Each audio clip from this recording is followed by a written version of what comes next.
Indonesia sebentar lagi memasuki tahun anggaran baru, APBN 2026.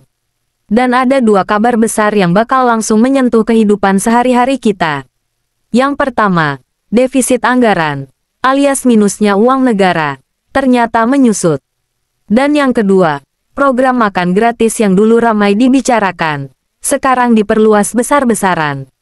Jumlah penerimanya bukan hanya jutaan, tapi mencapai angka fantastis, 82,9 juta orang. Bayangkan, hampir sepertiga rakyat Indonesia akan merasakan manfaat langsung dari program ini. Tapi sebelum kita bahas lebih jauh, mari kita pelan-pelan. Apa sih sebenarnya arti defisit menyusut? Dan gimana caranya pemerintah bisa kasih makan gratis ke puluhan juta orang?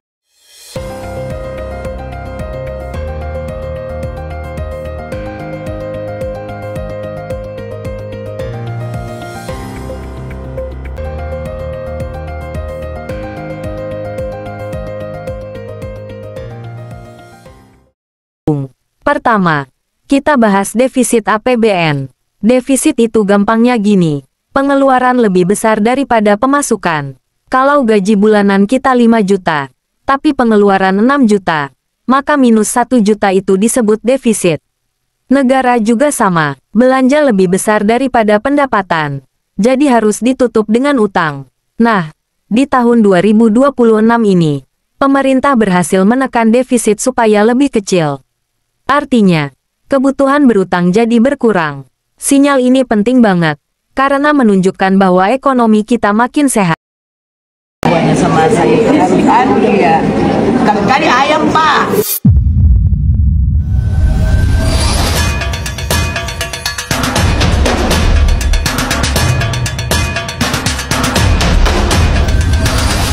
Kita berkolaborasi antara Berani Sehat dan Berani Cerdas sesuai dengan program Pak Gubernur dan saya, antara lain itu adalah pemeriksaan kesehatan gratis siswa. Nah, kalau kita yang untuk MBG, kolaborasinya dengan Berani Cerdas dan Berani Sehat itu, sekolah itu ada namanya kan makanan bergizi gratis, program Pak Prabowo. Nah, ini yang kita lihat, ternyata alhamdulillah gizinya itu memenuhi persyaratan 726 kalori. Tanggapan saya mengenai pemeriksaan kesehatan yang diadakan oleh Wakil Gubernur Sulawesi Tengah itu sangat membantu bagi guru-guru dan para siswa di sekolah kami, karena kita dapat mengetahui penyakit apa yang ada dalam tubuh kita, sehingga penyakit-penyakit tersebut bisa kita konsultasikan ke dokter. Jadi hari ini juga, karena memang hari ini ada pemeriksaan kesehatan yang dilakukan di SMA 2 Palu, ini sangat bermanfaat khususnya kami sebagai perwakilan siswa-siswi SMA 2 Palu. Kami sangat merasakan manfaat-manfaat dari hal tersebut. Dengan pemeriksaan kesehatan yang ada, didukung juga ada program MBG yang terus berjalan di sekolah kami, sehingga kami merasa bahwa kesehatan kami itu sudah selalu meningkat ya, dengan pemeriksaan yang ada. Betul, karena gizi-gizi yang diberikan juga selalu mencukupi, sehingga kami siswa-siswi jadi aktif belajar, lebih semangat belajar lagi. Terima kasih Bapak Gubernur dan Ibu Wakil Gubernur Sulawesi Tengah. Sama saya ya, kali ayam Pak. Iya, ayam juga ada. Ada daging, ada goreng-goreng. Oh iya. Iya. Kayak makanan pesta. Ada fotonya saking tahu bukan? Kolaborasi Berani Sehat dan Berani Cerdas Sultan.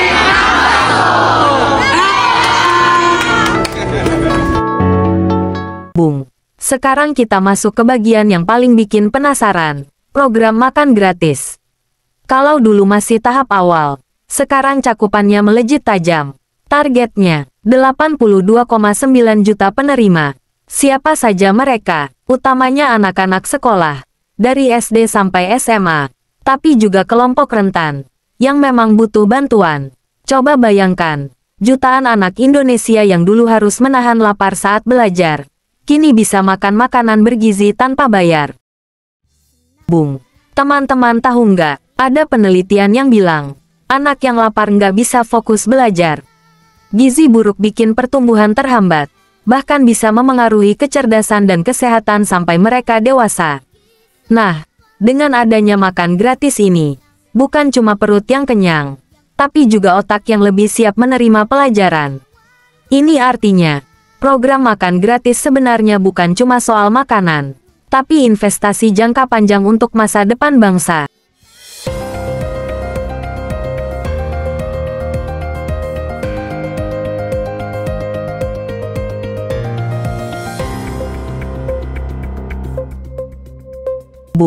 Dan dampaknya nggak berhenti di situ. Program ini punya efek domino ke banyak sektor. Pertama, bahan pangan buat makan gratis ini diharapkan dibeli dari petani, peternak, dan nelayan lokal. Bayangin berapa ton beras, telur, sayur, ikan, dan daging yang dibutuhkan setiap hari di seluruh sekolah. Kalau semua diambil dari hasil bumi Indonesia, otomatis petani senyum, nelayan senyum, peternak juga senyum. Kedua, program ini bisa buka banyak lapangan kerja baru. Ada tenaga masak, ada yang ngurus distribusi makanan, ada yang mengawasi kualitas gizi. Jadi, manfaatnya nggak cuma untuk anak-anak yang makan, tapi juga untuk ribuan keluarga yang dapat penghasilan tambahan.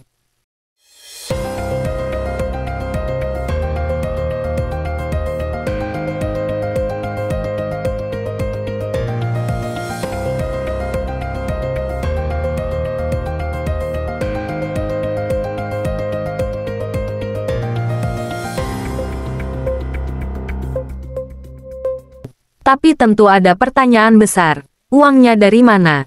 Memberi makan hampir 83 juta orang jelas butuh anggaran super besar. Pemerintah memastikan, semuanya sudah dihitung. Ada strategi menambah penerimaan negara, ada efisiensi di belanja lain, dan ada cara menjaga defisit tetap kecil. Presiden bahkan bilang, ini bukan cuma janji politik, tapi visi besar untuk mencetak generasi emas Indonesia 2045. Generasi yang sehat, cerdas, dan siap bersaing di panggung dunia. Tapi jangan salah, program sebesar ini pasti punya tantangan. Bagaimana memastikan makanan sampai tepat waktu di sekolah-sekolah pelosok? Bagaimana menjaga kualitas gizi biar nggak asal kenyang tapi benar-benar sehat? Dan yang paling penting, bagaimana biar program ini nggak jadi ajang korupsi? Disinilah pentingnya pengawasan bersama, bukan cuma pemerintah pusat, tapi juga pemerintah daerah, guru, orang tua, bahkan masyarakat luas. Semua harus ikut mengawasi agar setiap rupiah benar-benar sampai ke anak-anak.